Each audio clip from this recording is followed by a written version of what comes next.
Military historian Don Brown researched the country's worst single loss of Navy SEALs for his book, Extortion 1-7, the shootdown of SEAL Team 6. Brown told One America News the August 6, 2011 attack sent shockwaves through the military.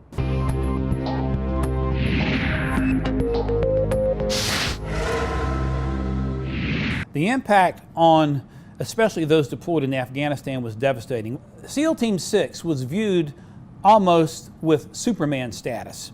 To have 17 members of the U.S. Navy SEAL Team just shot down, flown into an ambush, sent a chilling effect. When insurgents shot down their Chinook, call sign Extortion 1-7, killing all 38 souls, the entire team was loaded onto the aircraft, leaving the other Chinook, Extortion 1-6, standing off, empty. Brown said the official mission was a Ranger operation to capture a Taliban commander codenamed Lefty Grove. The men inbound on the Chinook were spun up to support the Rangers on the ground. Many believe the mission itself was contrived to entice the SEALs into a trap, or that the mission was tacked on after the crash. I've never believed Lefty Grove for a minute. Lefty Grove is the code name for a Taliban operative named Corey Tahir, a mid-level operative. You would never send SEAL Team 6 out for a mid-level operative. You would for Osama bin Laden or one of his assistants, but not for a mid-level operative. So I think the whole Lefty Grove thing has been a cover to begin with. Another one of the factors in the incident was the topography,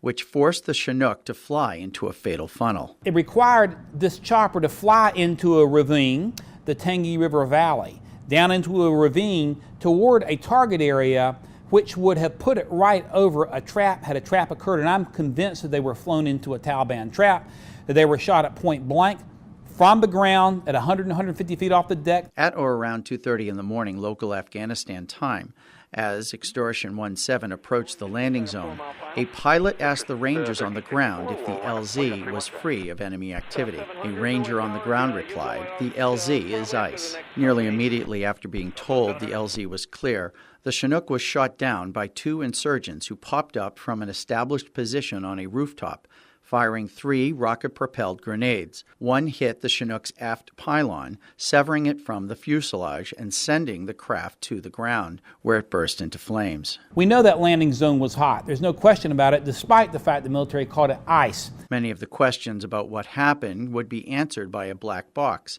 but the Army said in an official report there was no black box. That chopper had a black box on it, so something happened inside the chopper as well. There could have been communication from inside operatives, but we believe, and I believe, that the Taliban knew exactly where that chopper was flying. I don't have any doubt about it. Years after the Extortion 1-7 tragedy, loved ones and comrades are left with more questions than answers.